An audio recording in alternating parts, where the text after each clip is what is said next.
10. വിശുദ്ധ സ്കൊളാസ്റ്റിക്കയുടെ തിരുനാൾ. വിശുദ്ധ ബെനഡിക്റ്റിൻ്റെ ഇരട്ട സഹോദരി. ഇരട്ട സഹോദരങ്ങളായ രണ്ടുപേരും വിശുദ്ധരാവുക എത്ര അപൂർവമായ സൗഭാഗ്യം! എത്ര അനുഗ്രഹിക്കപ്പെട്ട മാതാപിതാക്കൾ എന്ന് തോന്നുന്നില്ലേ? പക്ഷെ വില കൊടുക്കാതെ അനുഗ്രഹമുണ്ടോ? ഇവിടെയും മക്കളെ ദൈവത്തിനായി വിട്ടുകൊടുത്ത് ഹൃദയത്തിൽ രക്തസാക്ഷിയായ ഒരു പിതാവുണ്ട്. പക്ഷെ കാലക്രമേണ ആ തീരുമാനം തനിക്കും അവർക്കും എത്രയധികം പേർക്കും അനുഗ്രഹമായി എന്ന് അദ്ദേഹം തിരിച്ചറിഞ്ഞിരിക്കും. അദ്ദേഹത്തെ പോലെ മക്കളെ ദൈവത്തിനായി വിട്ടുകൊടുത്ത ആയിരങ്ങളും പതിനായിരങ്ങളും വരുന്ന അനേകം മാതാപിതാക്കളുണ്ട്. ബെനഡിക്റ്റ് എന്ന് വെച്ചാൽ ദ ബ്ലെസഡ് വൺ എന്നർത്ഥം. സ്കൊളാസ്റ്റിക്ക എന്ന് വെച്ചാൽ ദ ലേൺഡ് വൺ. അനുഗ്രഹിക്കപ്പെട്ടവരും പാണ്ഡിത്യമുള്ളവരുമായ ആ മക്കൾ സഭയുടെ ചരിത്രത്തിലെ വൈശിഷ്ട്യമായ ഇരട്ടകളായി തീർന്നു. ആശ്രമങ്ങൾ സ്ഥാപിച്ച അവർ രണ്ടുപേർക്കും ഒരേ മുദ്രാവാക്യമായിരുന്നു: പ്രാർത്ഥിക്കുക, അധ്വാനിക്കുക. ഇറ്റലിയിലെ നാർസിയായിൽ 480 ജനിച്ച അവരുടെ അമ്മ പ്രസവത്തോടെ തന്നെ മരിച്ചുപോയി. ബെനഡിക്റ്റ് ചെറുപ്പകാലത്തിൽ തന്നെ പഠിക്കാനായി റോമിലേക്ക് പോയി. സ്കൊളാസ്റ്റിക്കയുടെ പേരിൽ പഠിപ്പുണ്ടെങ്കിലും അവർക്ക് ലൗകിക വിദ്യാഭ്യാസം കുറവായിരുന്നു. പക്ഷേ നന്നേ ചെറുപ്പത്തിലെ ദൈവത്തിന് അവൾ തന്നെ സമർപ്പിച്ചു. പിതാവായ യൂട്രോപ്പിയാസിനെ നോക്കാൻ മക്കളാരും അടുത്തുണ്ടാവില്ലല്ലോ എന്ന ചിന്തയിലാണ് അവൾ അവിടെ തന്നെ നിൽക്കാൻ തീരുമാനിച്ചത്. ആത്മജ്ഞാനം വേണ്ടുവോളം ഉണ്ടായിരുന്ന അവൾ പ്രാർത്ഥിച്ചത് ദേവാലയത്തിലായിരിക്കുമ്പോൾ മാത്രമല്ല, ഭക്ഷണം പാകം ചെയ്യുമ്പോഴും വീട് വൃത്തിയാക്കുമ്പോഴും എല്ലാമായിരുന്നു. ഇടപെടാതെ പ്രാർത്ഥിക്കുന്ന ദൈവസാന്നിധ്യ അവബോധം കൊണ്ടു നടക്കുന്ന പതിവ് അവൾ എപ്പോഴും കാത്തുസൂക്ഷിച്ചു. വിദ്യാഭ്യാസത്തിന് ശേഷം ബെനഡിക്റ്റ് നാർസിയായിലേക്ക് തിരിച്ചു വന്നെങ്കിലും ഏകാന്തതയിൽ ദൈവത്തെ കണ്ടെത്താൻ വേണ്ടി ആദ്യം സുബിയാക്കോയിലെ ഗുഹയിലേക്കും പിന്നീട് മോന്തേ കാസ്റ്റിനോയിലേക്കും പോയി. സ്കൊളാസ്റ്റിക്ക സഹോദരൻ്റെ കാലടികൾ പിന്തുടരാൻ ആഗ്രഹിച്ച് പിതാവിനോട് അനുവാദം ആവശ്യപ്പെട്ടു. വീട് വിട്ടുപോകാനായി അദ്ദേഹം അനുവാദം നൽകി. ആ പിതാവിന് ഭവനത്തിലുണ്ടായിരുന്ന ഏക ആശ്വാസവും ആശ്രയവുമായ മകളെ വേർപിരിയുന്നതിൽ അഗാധമായ ദുഃഖമുണ്ടായിരുന്നു. എങ്കിൽ കൂടി ദൈവഹിതത്തിന് എതിരാകുവാൻ ആഗ്രഹിച്ചില്ല. അവൾക്ക് പിതാവിൻ്റെ അനുവാദം ലഭിച്ചു. സ്കൊളാസ്റ്റിക്ക സ്ത്രീകൾക്കായി ആശ്രമം സ്ഥാപിച്ചു.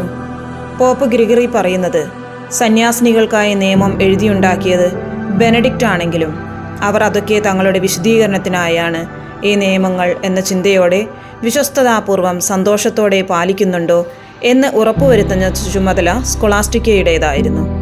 അങ്ങനെ ലോകത്തിലെ ഏറ്റവും ആദ്യത്തെ ബെനഡിക്റ്റൈൻ ആശ്രമത്തിൻ്റെ ആബസ്റ്റ് ആയി തീർന്നു സ്കൊളാസ്റ്റിക്ക. വിശുദ്ധ ഗ്രിഗറിയുടെ വിവരണത്തിൽ നിന്ന് വിശുദ്ധ സ്കൊളാസ്റ്റിക്കയുടെയും വിശുദ്ധ ബെനഡിക്റ്റിൻ്റെയും അവസാന കൂടിക്കാഴ്ച എങ്ങനെയായിരുന്നെന്ന് നമുക്കറിയാം. വർഷത്തിലൊരിക്കൽ അവർ തമ്മിൽ കാണാറുണ്ടായിരുന്നു. സന്യാസിനികൾ പുരുഷന്മാരുടെ ആശ്രമത്തിൽ പ്രവേശിക്കുന്നത് അനുവദനീയമല്ലായിരുന്നതിനാൽ അടുത്തു തന്നെയുള്ള ഒരു ഭവനത്തിലേക്ക് ബെനഡിക്റ്റ് കുറച്ച് സന്യാസിമാരുടെ കൂടെ പോയി സഹോദരിയെ കാണുമായിരുന്നു. അതായിരുന്നു പതിവ്. ആ സമയം അവർ ചിലവഴിക്കുന്നത് ദൈവസ്തുതിയിൽ മുഴുകിയും ആത്മീയ കാര്യങ്ങളെപ്പറ്റി സംസാരിച്ചുമായിരിക്കും. 547 നടന്ന അവസാന കൂടിക്കാഴ്ചയിൽ ആ ദിവസം ആത്മീയ ജീവിതത്തെപ്പറ്റി സംസാരിച്ചും ദൈവത്തെ സ്തുതിച്ചും അവർ ചിലവിട്ടു. ഇരുട്ടായി. അത്താഴം കഴിച്ചതിനു ശേഷം രാത്രി വളരെ വൈകുന്നതുവരെ സംസാരിച്ചിട്ട് ബെനഡിക്റ്റ് പോകാനായി എഴുന്നേറ്റു. ഇത് തൻ്റെ സഹോദരനുമായുള്ള അവസാന കൂടിക്കാഴ്ചയാണെന്ന് അറിഞ്ഞ സ്കൊളാസ്റ്റിക്ക അന്ന് രാത്രി പോകേണ്ടെന്നും രാത്രി മുഴുവൻ സ്വർഗത്തിലെ സന്തോഷത്തെക്കുറിച്ച് സംസാരിക്കാമെന്നും ബെനഡിക്റ്റിനോട് പറഞ്ഞു. നീ എന്താണ് പറയുന്നത് സഹോദരി? ബെനഡിക്റ്റ് പറഞ്ഞു. നിനക്കറിയില്ലേ ആശ്രമത്തിലേ എനിക്ക് താമസിക്കാൻ പറ്റുള്ളൂ എന്ന്. സ്കൊളാസ്റ്റിക്ക പിന്നൊന്നും പറഞ്ഞില്ല. മേശയിൽ കൈകൂപ്പി പിടിച്ച് അതിൽ മുഖം വെച്ച് നിശബ്ദയായി പ്രാർത്ഥിച്ചു. അവൾ തലയുയർത്തിയപ്പോൾ ഇടിമുഴക്കത്തോടെ മഴ കോരിച്ചിരിയാൻ തുടങ്ങി.